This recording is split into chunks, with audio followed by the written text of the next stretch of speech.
Hi, I'm Ebony, and I believe that stories change lives, and everyone has a story worth telling. Sometimes, unfortunately, we let our self-doubt get in the way of us writing our stories and sharing our stories. So that's why I created Motivation to Write as a source of motivation and inspiration to help writers like you and me share our stories with the world. So I talk to the experts ranging from entrepreneurs to marketers to authors to therapists to psychologists who share their knowledge and their advice to help writers like you and me step into our full potential.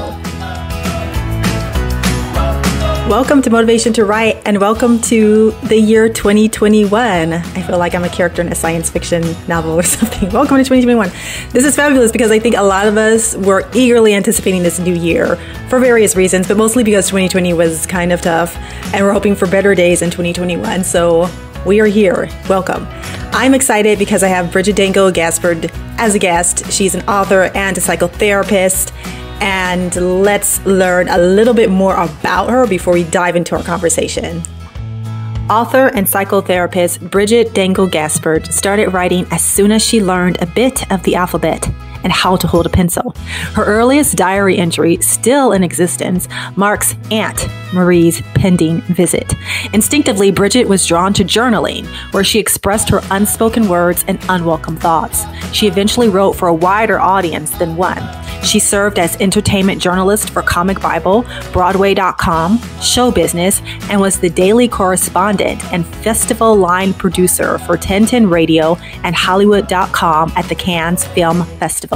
She has written inspirational and educational articles related to health and wellness for several publications, including More.com and Passion Test Daily.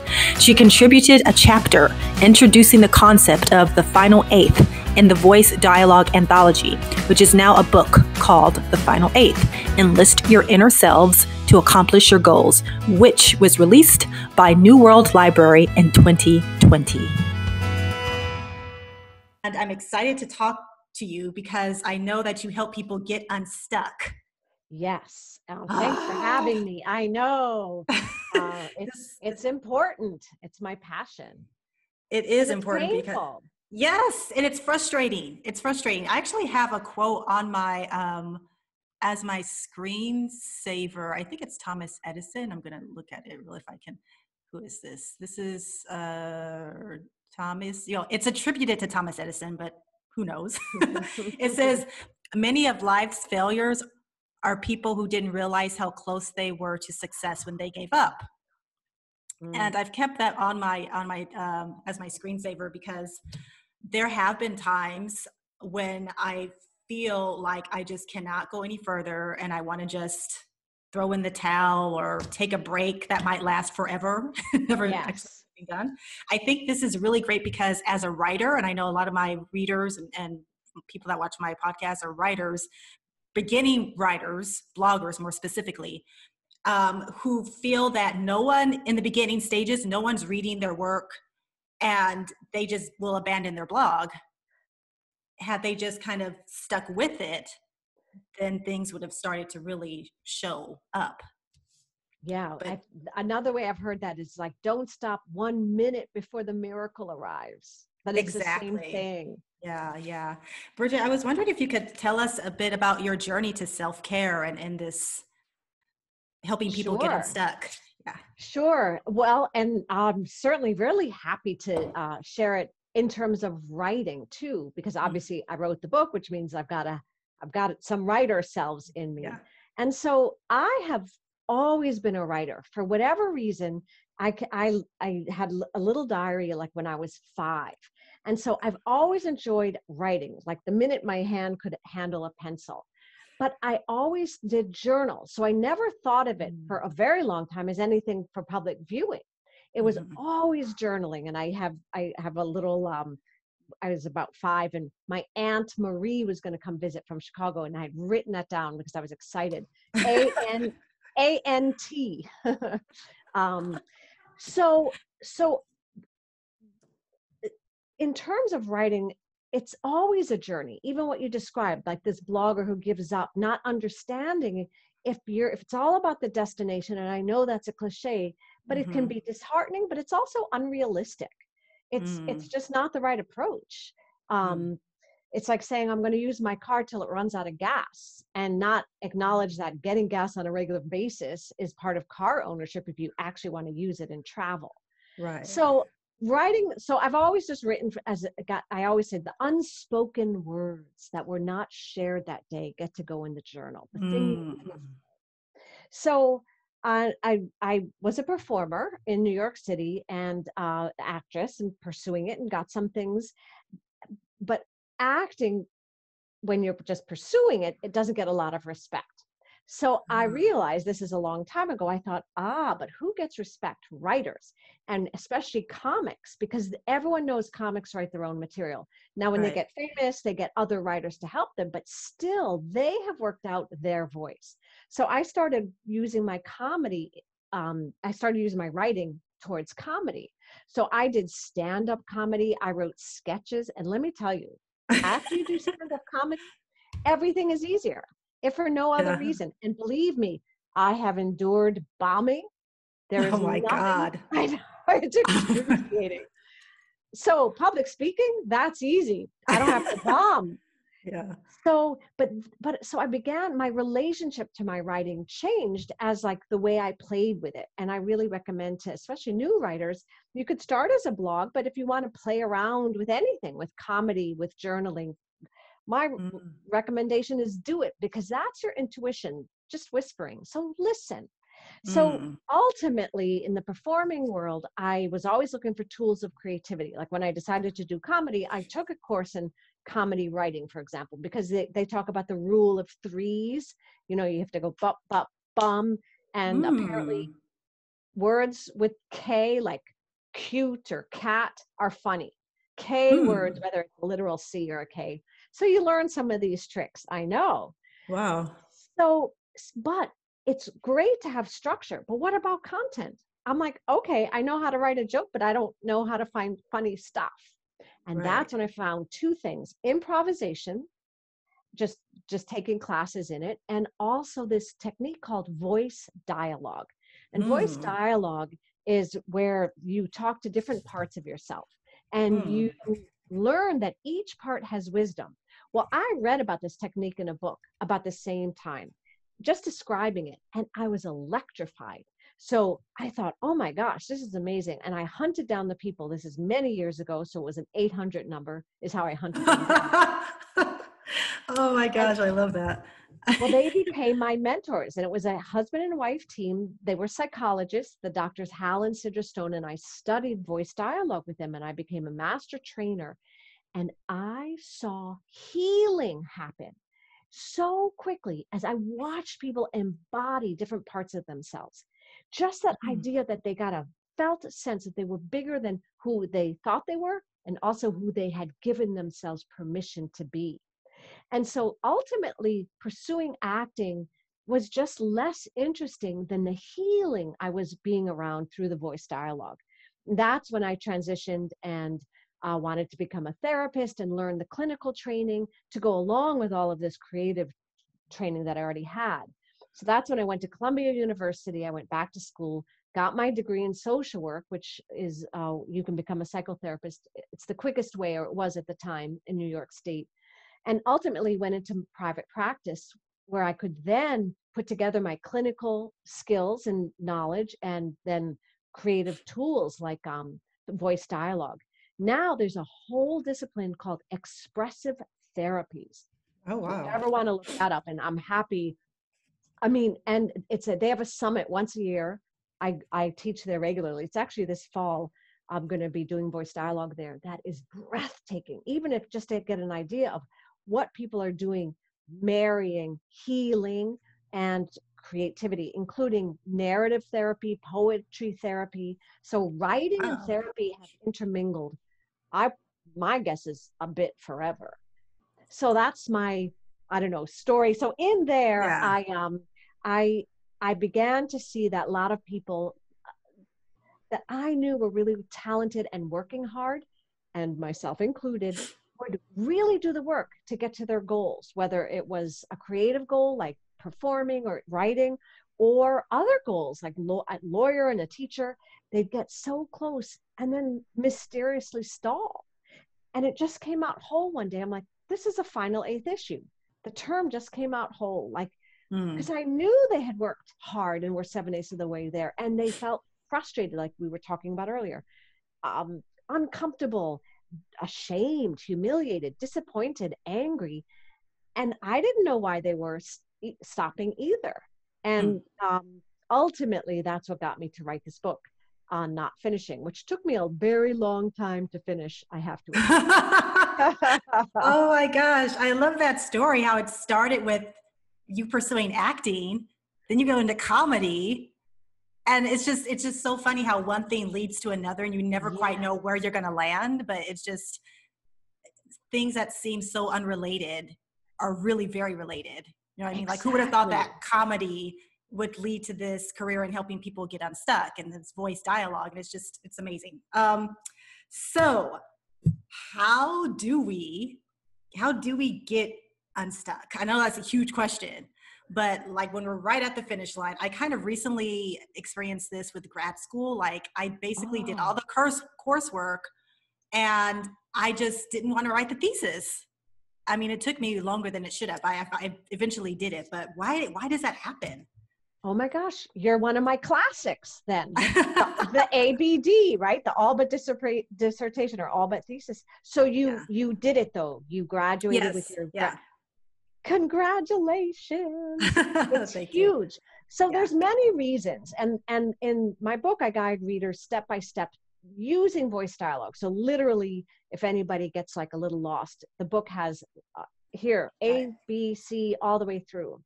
So Mhm. I would say a few things. One is that the selves that got you into grad school and got you studying and researching and all of those talents within you Yeah. had permission to be a student, did not Mhm. necessarily have inner permission to be um, the the professional with heft, the Yeah. authority that you would leave with.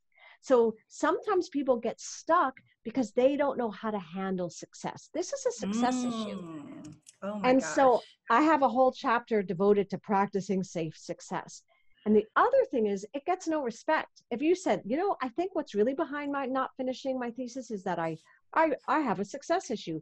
People are going to pull out the violins, and you're not going to get any sympathy, right? Right. Yeah. But the truth is, it's often really terrifying to be successful, to own it. People will get envious and things like that. And in my book, I talk about, so then let's learn how to handle envy. Don't sit there and hope in your kind of vulnerable inner children's selves. Well, I hope nobody's mean.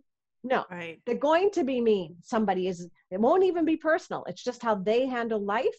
So where are you going to get like your inner tigress to handle that mean person so you can hold your own? It doesn't mean you have to be mean back, but it's like, Right. you don't get to have that power over me. And different parts are capable of that. And often tender creative parts, that's not their job. They're by definition, they have to be open antennas to what's going on. They can't also be like the crab shell. Like the crab is a great example, right? Because inside is all the tenderness. And those Mhm. are maybe the parts you actually create with. But then when you go out in the world, you better put your crab on. If Mhm. and or if you are approaching an editor or a publishing house, it's like you do it with your armor on, and Mhm. that's like good behavioral decision making, as Mm. opposed to like you're not cutting people off, you're having the right superpowers for the right occasion. And Mm. that's what I really think is how you handle getting unstuck. Somewhere in there, you're stuck because your strategy is not the effective strategy at this time. And it's confusing because it might be the exact strategy that got you this far. Right. Right. Right. And you Yeah. actually Yeah. have to let go of the comfortable strategies. A lot of people get so sad when I'm like, it's not about working harder. You already work hard. You cannot actually work harder than you do. And some people have even wept because they have to go into more of an unknown. Like maybe they need to get better at networking and they're shy. And so Mm. networking is really hard for them. Well, we would then shift the focus of the work. Okay, it's okay to be shy, but what other parts of you are maybe more gregarious, life of the party? And then Right. Right. activate them. Those are the people to bring to may I say, a virtual cocktail party, for example, if you understand. Oh, you've been reading my emails? Yes, of course. That's I great. plan to come with my gregarious selves one of these times. So get ready. Oh, that'll be fun. That'll be fun. Bridgit, when we talk about like, I can just hear some people saying, it sounds like we're crazy if we have all these different personas that we're like accessing and switching to and talking to. And is that normal? I'm so glad you asked, because I think that's one of the fears of humankind. Am I crazy? And so it's a great question. It is, you are not crazy. We, as a healthy personality, are composed of different inner selves, and it's healthy. And it goes back, it's a perfect example of this. And I'm really glad you brought that up. The voice dialogue, it's created by psychologists. It's a healthy personality. The dissociative identity disorder, that is the trauma mental illness where you don't remember being in different selves, that unfortunately is trauma based. Like there's no other way you can get it. And the great news is there's treatment for that. And so people confuse the two, and this is not about that. You always come back to center. You know exactly which self you went into. And I like to say, and I'll ask you, if the alarm clock rings at 5:30 in the morning and you are in a dead, delicious sleep, how many selves react to that noise that wakes you up? And which selves would you say are some that would like go, oh? Probably the grumpy self. Yeah. So what would the grumpy self want you to do with that alarm? Shut it down. And then let me see, I don't want to say lazy self. What do you call that self? Oh, you're giving me a teaching moment. Right. Well, the truth is we have lazy selves. So in the work, you end up having a good relationship with selves that you have kind of labeled negatively. So what would be a gift of your lazy self? Every self has a gift, at least one. What would be one for you of your lazy self? My lazy self gives me the gift of rest, which helps me physically. It gives me the gift of just relaxation. Yes. And talk about self-care. If you can't relax, you're going to get anything from tension headaches to short-temperedness. So you begin to learn that this lazy self actually has life-affirming gifts, not just minor ones. So that lazy self that says, what? We're not getting up at 5:30 in the morning. No way. Turn that thing off. But maybe a responsible self says, no, let's get up. We promised either ourselves, we're going to work out in the morning. We said we're going to put this into our schedule, or someone else.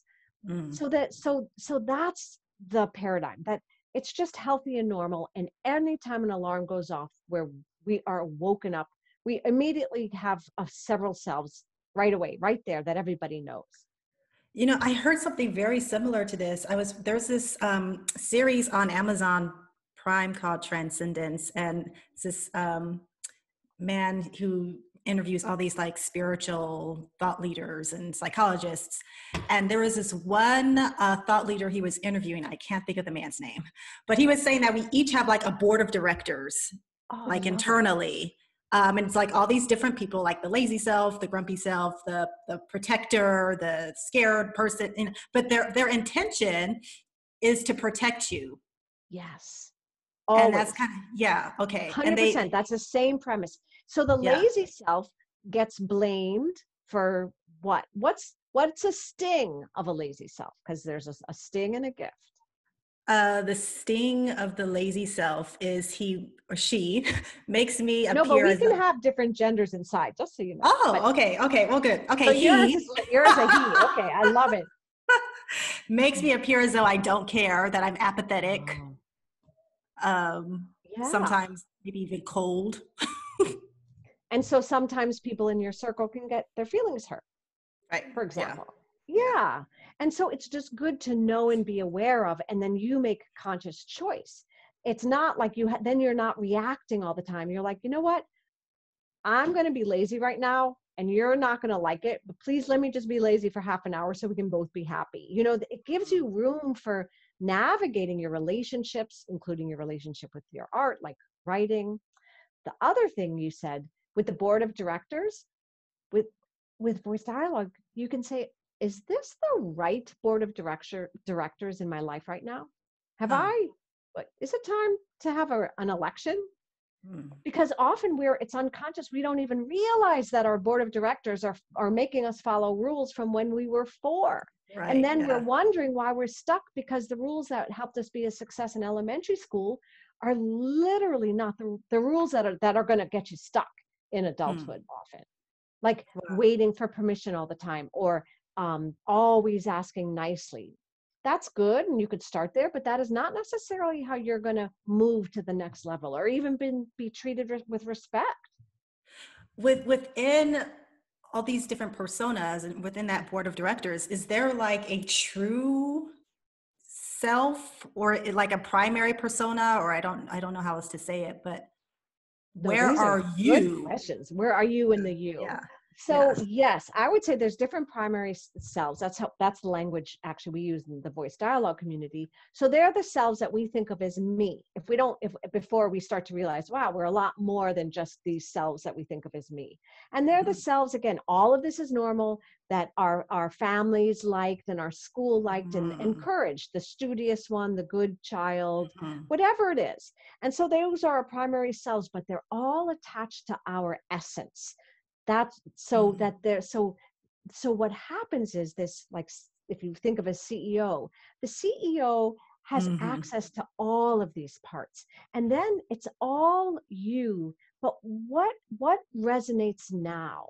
So you might feel a fearful part, and then you can be compassionate and honor that fear within you.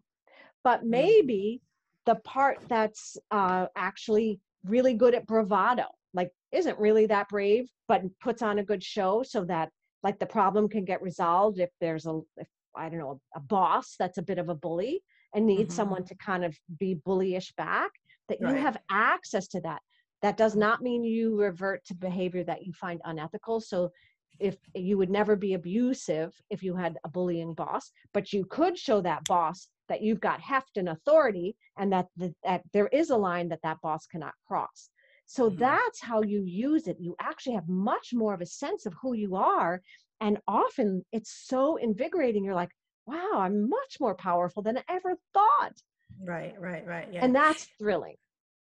So where, because I can hear all the people questioning, where is the line between how can I say this? Like your authentic self versus some persona you're wearing. Because let's say, for example, I'm at work, I need to put on this like I am assertive, like I need that Right. at work. When I go home, I might need to take that off. Yes. Right? Um, do you need, so you don't need to be consistent in all areas of your life? Because I can hear some people saying, well, then aren't you being fake in some instances, or like are pretending, or This is a great question. On some level, I would argue maybe you are being fake sometimes. And what's wrong with that? Right? okay, So okay. you're lazy sometimes. So we get to change our relationship. If fake means you don't express how you really feel in that moment because it's actually not a good idea for you to, then yes, be Ah, fake. In other words, if you are in danger and saying something is really not going to help the situation, right, don't. right. Or if you need to do the long view and say, I need to go through the channels with this person.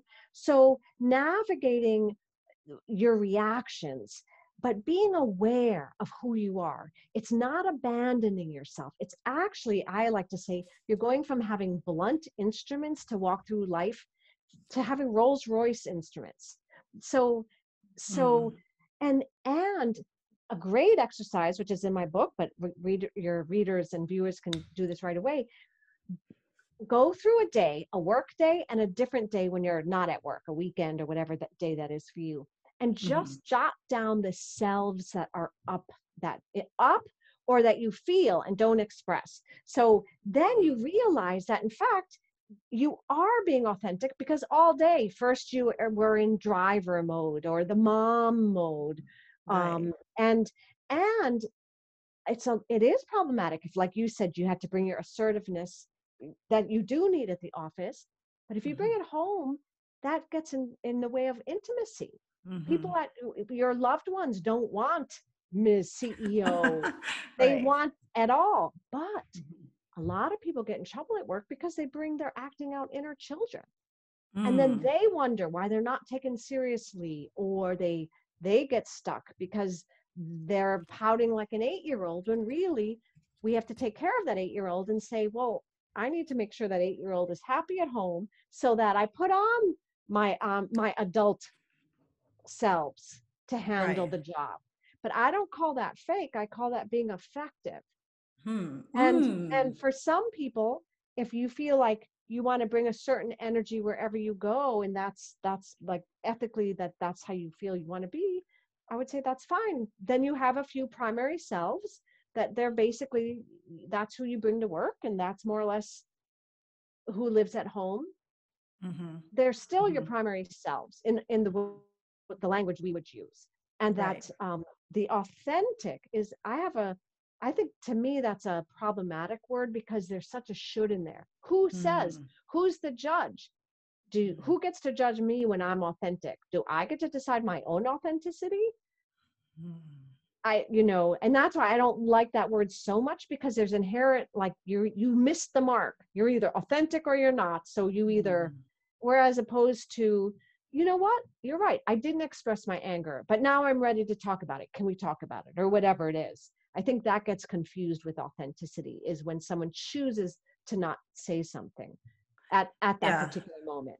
Yeah. I think that this is so freeing because I think that we've been brought up to be like consistent Yes. and like show up as the same like don't veer off too far from who we want you to be or who we think you should be. Um, Yes. but when you accept that you can actually act, like there are different aspects to your personality and they are needed at certain times and you can access them and wear them when needed, that's kind of liberating. It's like, okay. I agree. That's it. Yeah. I use that word literally. And for Yeah. example, then people don't realize it, but they're doing it anyway. Like, for example, someone says, "Oh, when I'm on vacation, I let myself do X, Y, and Z," and it's like no one at work would even recognize me. That's the same thing. You have this arena, maybe 1 to 2 weeks a year, where you allow certain parts of yourself out. And there's Right. nothing wrong with that. But maybe the other part is you get to know yourself better. Like, why am I relegating my fun selves to like 2 weeks a year? That's ridiculous, you know? Right. Yeah, And yeah, that's yeah. also liberating. Like, who said, what rule am I following that I get 2 weeks a year of like looseness, when Right. maybe Yeah. every Saturday afternoon I could go to some, I don't know, drum circle or something that just is fun for fun's sake and no other reason. So, a lot of people, the artistic self, like the part of them that they really want to express. For example, I really want to be a writer.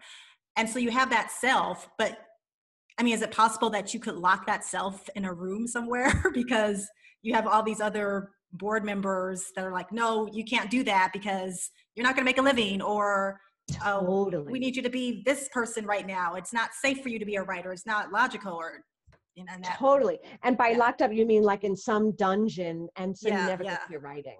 yes. Yeah. And I think that's often where people really feel terribly sad, because it does feel like that way. Like, wow, I have colluded in locking my own self or parts of myself into a dungeon.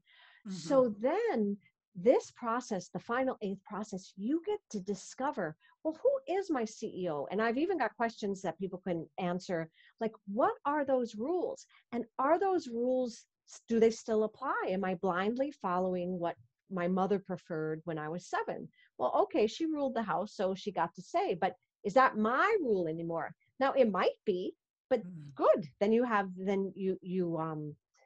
can actively use that rule.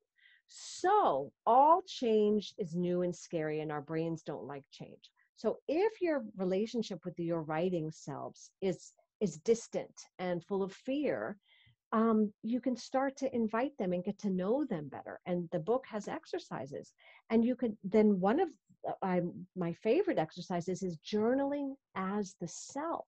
I So love that idea. yes. So you could go to the self, let's say the writer, and you might find, and then the writer speaks from the I, the writer self. So, so as the writer, I might say, wow, it's about time. Do you know that I have not had a time with you for 8 years? Like the writer self might be kind of mad and hurt, and that's what that writer self says. But just be open to it. And then you're in a relationship. And guess what? You're writing. And that's so exciting.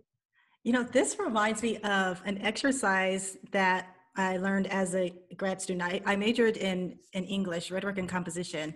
And there's this technique called invoicing where you, it's like what fiction writers do when they write in the voice of different characters.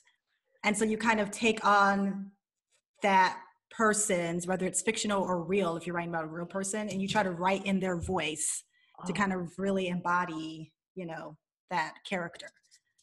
Yes, that's exactly, that, and what a great exercise that is. Yeah. In fact, one time in my private practice, this person got referred, he was a writer. That's what he did. And he was stuck. And he was stuck because it was a character that was so far away from who he was. And we did some voice dialogue where we entered the energy of that self, which was a kind of scary, dangerous energy. But he had to have a relationship with that energy as the author, or he couldn't finish the book. And he only came once, and he said he got the hit on how to enter that character. It's just amazing. Yes, so it's invoicing. I love that. Yeah. That brings up another point that I just forgot. That's why I'm always taking notes, Bridgit, because I have a point that journaling. Okay. So I love journaling. I'm a big proponent of journaling. I teach English also. So as an English teacher, I'm always encouraging students to journal, because I had a professor that would say you can write your way out of a problem. And I feel like when you mentioned the exercise where you sit down and you have that writer self write, like that you can really work out a lot of issues with that writer self that you might not have addressed if you didn't sit down and really free write, is what I call it, free write. Yeah. What that writer self is experiencing.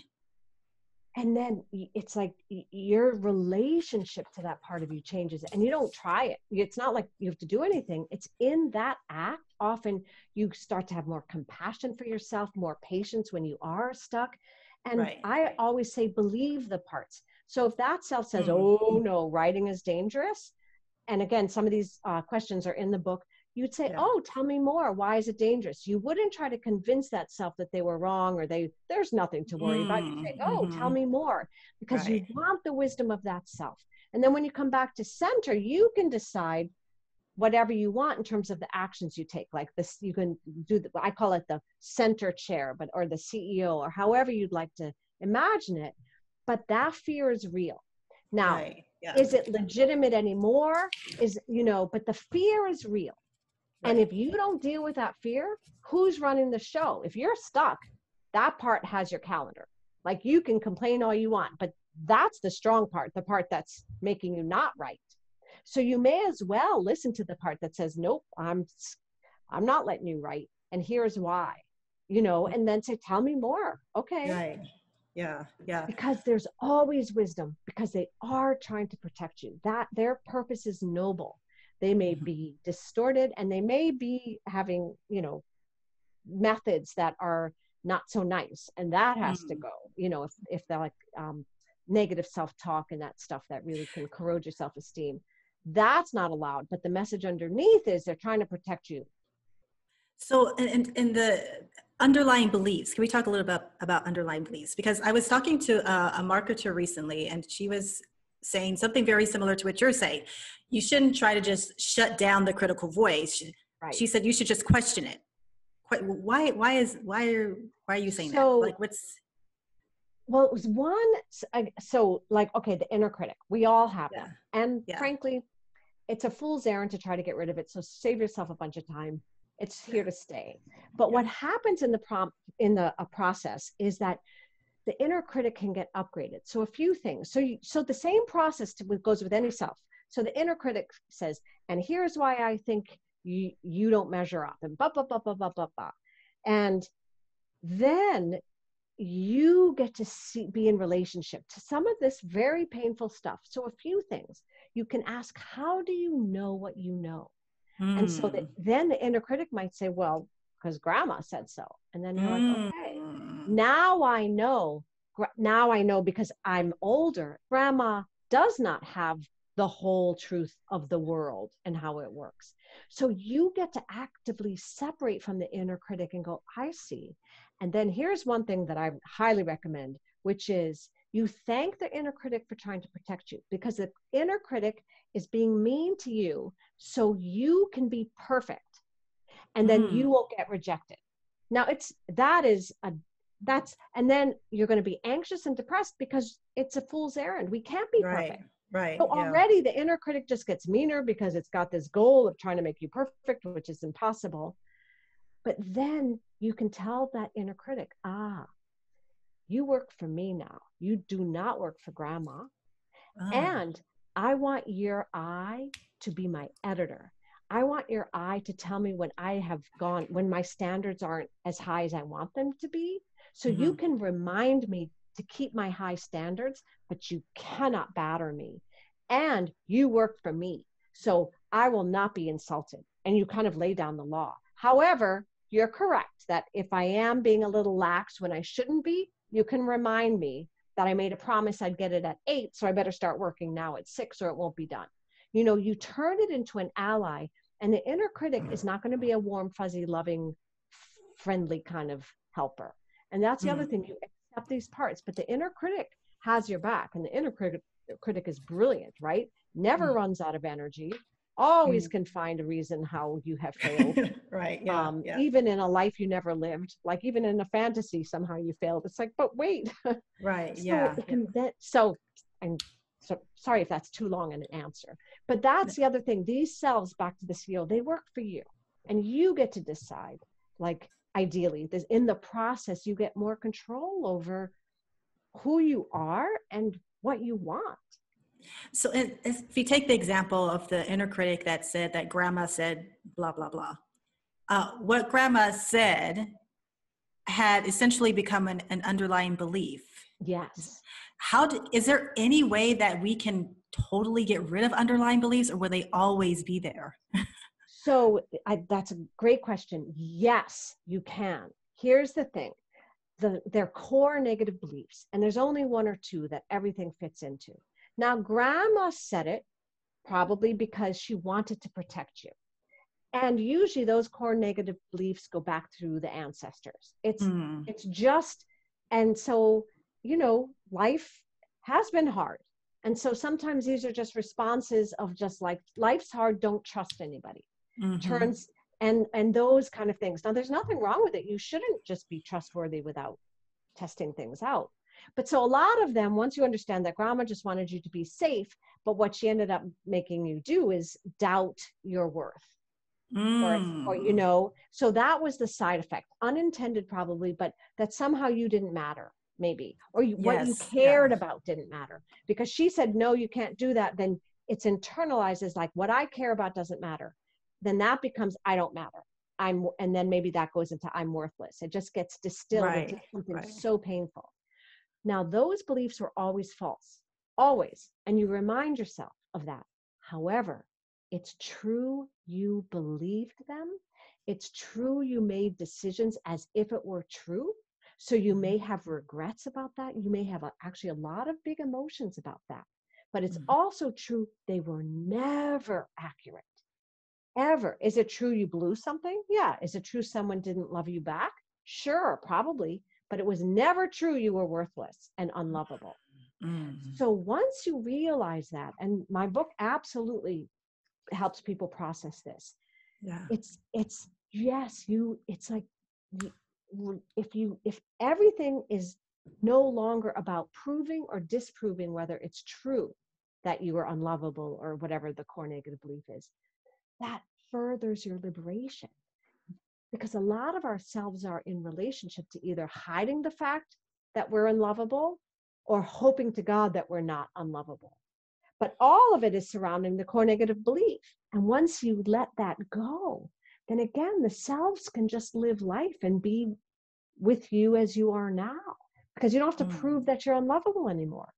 It's just not part. You can now decide to write or not write or whatever you decide, but it's not to like hide the fact that the untrue fact that the core negative belief had you believe something that wasn't true about your fundamental worth. And I have an entire chapter on that and how that works. It's scar tissue. It's always going to be a little bit vulnerable, but no, you don't have to live anymore as if the core negative belief were accurate and true. It's amazing. Yeah. Yeah. And it seems like that would take consistent reminding of yourself that belief is not true. It's not true. It's not true. Because exactly. it always come up, and you kind of look for situations that prove it to be true. Exactly. By nature. Exactly. Yeah. So, one of the getting stuck in the 7/8 is that what I call the double bind. So you have parts of you that are for the goal and they worked hard for it, and it's suddenly against the other parts. Well, these parts often have what I call a distorted loyalty to the core negative beliefs, because it's a way to stay attached unconsciously to grandma or whoever. And so part of the reminding is when you do the process, you're like, I never realized my inner critic was the enforcer of my core negative belief. And now that I realize the core negative belief I can let go of, I sometimes have to remind my inner critic, I'm the boss, not grandma, and we don't have core negative beliefs in Bridgit land anymore. I used to have terrible ones. I wrote this book because I needed this book. And yes, you remind yourself, not because they were wrong, but it's almost like saying, I know, I'm sorry. That's how it was. I'm sorry you believed that false. It's all loving compassion, but not forced. Right. Not forced, not because you should, because it's the proper way to behave or any of that. It's more like, I know, kiddo, that kind of like, wow, yeah, I'm sorry that happened. But guess what? It's not that way anymore. I mean, I'm glad you said that it's something to be done with compassion, because just speaking for myself, I get really frustrated. I know what my core negative belief, my big ones are. And so I'm always, whenever I think a thought or see something that reinforces it, I start to feel defeated and angry with myself for still adhering to that negative belief instead of practicing compassion. Like, it's okay. I understand. Sorry, no, go ahead. Well, I was just going to say, this is a beautiful example. And so, but a couple things, yes, I'm saying yes and to what you're saying, but you can also say to yourself, okay, so right now I'm feeling defeated. Okay, defeated self, let me hear what you have to say. What's your gift? What are you worried about? What just happened that suddenly you had to bring to mind my core negative belief? You just activated my core negative belief. What are you scared about? What danger do you think is here that it's safer for me to be demoralized and not being empowered in the world? And so, and then you'll find out. And often, if it's completely distorted, you can say, oh, I got it. No, that's just not how it is. Or there might be grief work or something, but that, like, okay. And some of it's just sadness that it had to have unfolded the way it did, but you're not stuck anymore. Right. Gosh, that's so powerful. That's beautiful. You talk about unpacking the drivers of stress. What does that mean? Well, so it depends on the person, and the idea that, some stress is good. Like I always say, deadlines are your friends, right? Because if I didn't have a deadline, I really would get a whole lot less done. Very true. So again, it goes back to exploring, like, what's your relationship? Are you just in blind reaction to something? And then is there, is it really just that are you mad at yourself because you procrastinated? But and then you're like, okay, so I procrastinated. Next time I'll try to do better. Okay. Right now, let me focus on this. And that de-stresses you because it gets you off that core negative belief. You're not Mm. stupid because that's another one. I'm stupid. Is Right. another negative belief. Yeah. You made, and then you do a voice dialogue with your procrastinator. Hey, procrastinator, especially like say you're sitting down to write and you even have a Hmm. deadline, but nothing's happening. And you're like, Hmm. fine, procrastinator, let's go over. You get to write. Okay. Tell me. And I have lots of questions if people don't know exactly how they want to start. But it's like, okay, procrastinator, what do you need right now? That could be another one. Yeah. I want. Yeah. Yeah, so I get it. So unpacking those drivers of stress is I love it. yeah, Good questioning one. the board, really questioning the selves. Exactly. Okay, yeah, Exactly. And the other thing I guess I want to say is that often we have overextended our physicality. And so stress is usually very much related. Am I don't know, do you know about HALT? It's a great acronym that I love. So it stands, obviously it means stop, but it mm-hmm. stands for, it's HALT. And so you Mm-hmm. halt, you stop, and you ask yourself, am I hungry? Am I Mm-hmm. angry or Mm-hmm. anxious? Am Mm-hmm. I lonely? Am I Mm. tired? Am I any combo? And so usually stress is because you've tried to override something physical, just literally a human body need. And so of course you don't have patience. You've you haven't eaten in 8 hours and your blood sugar is like down to nothing. Right. And Yeah. Yeah. so Yeah. often that's another way. So then you halt and you deal with it. I'm lonely. Okay, let me stop and let me call up my friend who makes me laugh, or pet the dog for 2 minutes so I can connect with a human being or a being. And because I'm on deadline. So I love this way of working because it's life on life's terms. I mean, if you have a deadline in 45 minutes, I this helps you get that deadline done in 45 minutes. It's not like, let's go to the mountaintop and then we can all be with ourselves and we'll come back in 2 years and we'll be serene and it'll all work out. No, this method also takes into account real life situations. But the Mm. stresses are often body related, and everything we do is all these cells live in our body. And I get this, they're energetic, they're physiological, they breathe a particular way, they're in different sections of our body, their tightnesses, their loosenesses. And so I know that I love this too because it's our body. And writers have got to take care of their bodies. And sometimes they get a little lost because it's all about bringing to our what's in our head to the Right. paper, but it's our Right. bodies that do it. So if you're at a computer too much and your breath is constricted because you've only done shallow breathing because you're not really paying attention to the ergometrics, all of which happen to all of us all the time, Right. those are ways to de-stress. Like, okay, you know what, I need to just lie on my back, do some deep breaths with my belly for even just 3 minutes so I get my body back so I can then go be a writer or anything else I'm trying to do.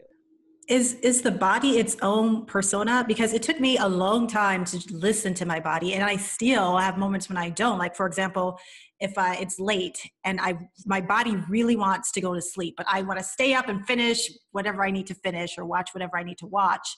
um what is my body separate from the board? Because I feel I like it's would always say speaking to me. yes.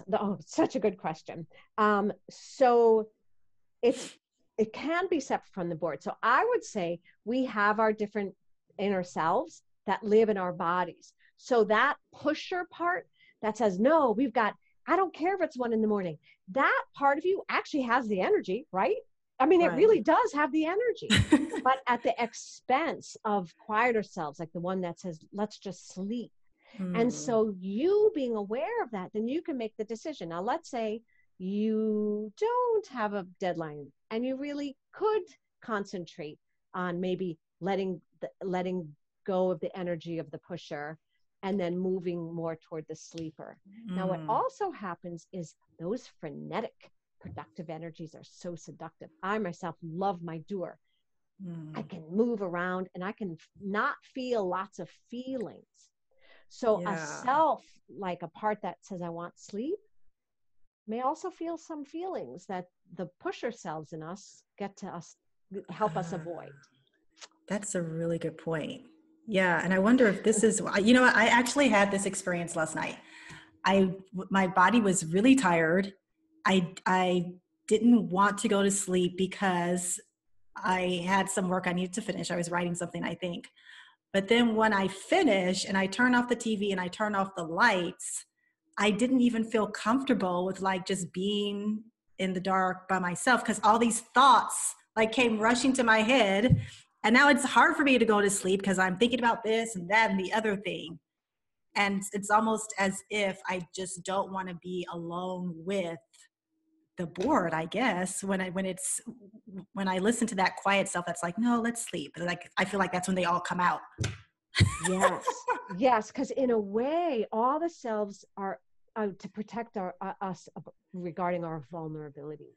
Yeah. And sleep is going to lead you to feeling your vulnerability. So in Mm. this case, I might say to, and maybe journal, what self can help me transition? Mm. Obviously, I can't go from supercharge to falling into sleep.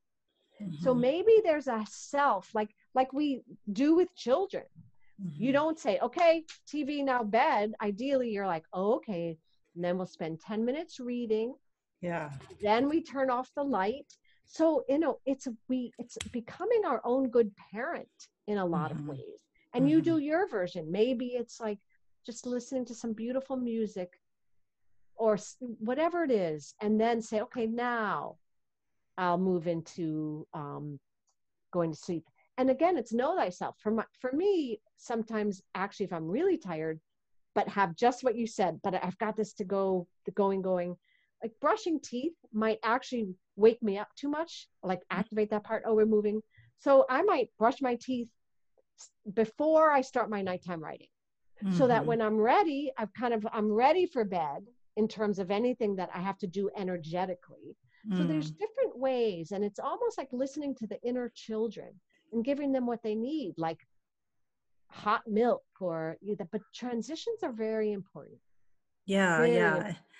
And I remember I used to do something like a cool down, I would call it a cool down into to yeah. sleep. You know, you slowly begin to turn down the lights, you turn off the TV, dim the lights, turn off the TV, maybe do a little meditation, whatever, just to kind of get you into that.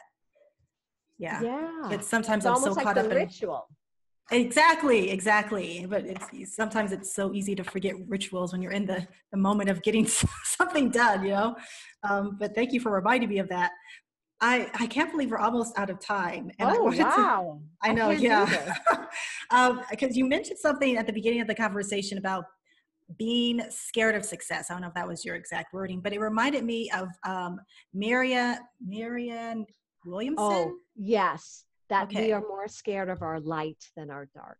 Yes, yes. And I was wondering, I guess you kind of already talked about it, but I think that a lot of people don't even really recognize that they might fear actually stepping into their power, because I think that's what comes with success is it's stepping into a new persona that maybe they're scared to Yes. put on. Exactly. Like Yeah, scared to fit into those clothes. So a yeah. few things. Often when we're stuck, it's because we that's exactly what we have to deal with.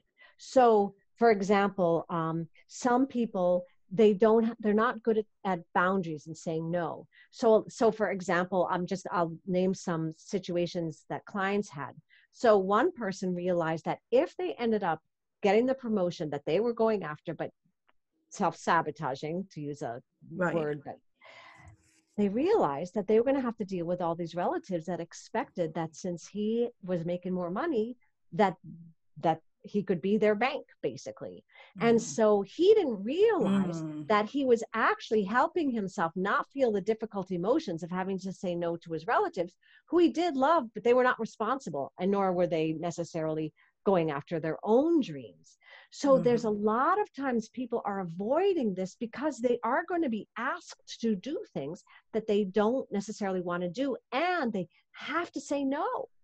And so Mm. then you learn assertiveness skills. Another person, it turned out, it didn't make sense. She had a self that came out and basically told on her. And she said, the self said, no way is she going to have more success. And it was in performing. Because so more success means more socializing, more extroverted expectations. And she was going to have a drinking problem. She's like, there's no way she'll be drinking too much. And so I didn't know this. And I'd worked with this person before, and drinking never came up. So suddenly we're talking about how to handle success, because drinking to handle the stress is certainly not the answer. Right. So you get the underlying, you find out the underlying reasons, what are legitimate reasons to not want to success. And I have a whole section devoted to envy. The little known secret about envy is that it is as difficult to be envied as to envy. Everyone thinks, and correctly, how painful it is to envy someone. But when you become the object of envy, that is a terrible place. It feels like you're being completely rejected, but it's counterintuitive because everyone wants what you want or what you have. So I talk about envy, and I think that's a big one. We think we want, oh, and everyone will envy me and I'm going to love that. Not necessarily. Right. Yeah. Yeah. And then people kind of do reject you because they put you on this pedestal, which means, can't we just be friends like we used to? You know? And so again, it gets confusing because it looks like it should be the thing you want. Well, you're working to get up there. What's wrong? Now you're up there. But sometimes it's a fear of the loneliness that might come with being in your larger presence and your power, your bigger power. Wow, that's deep. Oh my gosh, Bridgit. So I definitely need to read the book, and I would love for you to come back and my pleasure. So I could because there's so much more to talk about. I just love talking about all this stuff. Me too. Yeah. Thanks for having me. I'd be happy to be back. And I look forward to you hearing what you have to say about the book. Yeah. Tell us where we can find you. thefinal8th.com. And my name, I'm all over social media. And please, anyone feel free to contact me. I'm available. And also every third Thursday of the month, my colleague and I offer absolutely free virtual voice dialogue demonstration, Zoom shop, so that people can see how it works. It's so fun. So just contact me for the Zoom info, and then I'll give to whoever wants to. And then you can watch we do 2 live demonstrations of basic voice dialogue. So you can see how to move to one part, how to move to the other, and then what happens and how it involves the body. And seeing it, and then also simultaneously reading the book, that's very helpful. You're like, okay. That sounds so everyone's really welcome. Fun. The third Thursday of the month at 8 Eastern. 8 Eastern, third Thursday. I think I am going to attend one of those because that sounds fabulous. We'd love to have you. Thank you so much, Bridgit. This has been an amazing conversation. You have so much energy. I love your energy. So much knowledge. Obviously, you have a lot of experience, and I really hope that our audience is inspired by this conversation. Oh, well, thank you. And I love your energy. So it's been such a pleasure. I think this was a wonderful conversation to start off 2021 with, because we can walk into the new year. We can step into the new year knowing that it's totally normal to have different aspects of our personality, and it's totally appropriate to access those different parts of our personality in different settings, in different situations, in different moments. So you might need to be a little bit more courageous at work, and it's totally fine to step into that character and just act courageously. You might need to be a little bit more playful at home or with your friends, and it's totally fine to step into that playful character. It's like role playing, and it's kind of fun. So I hope that you were able to glean something valuable and helpful from my conversation with Bridgit, and I hope that you check out her website and read her book. To just learn more about how our personalities can propel us to greater things. tune in next week for another fantastic conversation with a fantastic guest. In the meantime, visit my site, zazo.com, for my big takeaways from my conversation with Bridgit Dengel. And sign up for my weekly newsletter at my website. You can also follow me on Twitter at Ebony Haywood. You can follow me on Instagram at Motivation to Write and at Facebook at Motivation to Write. Thank you so much for tuning in, and I will see you next week. Bye-bye.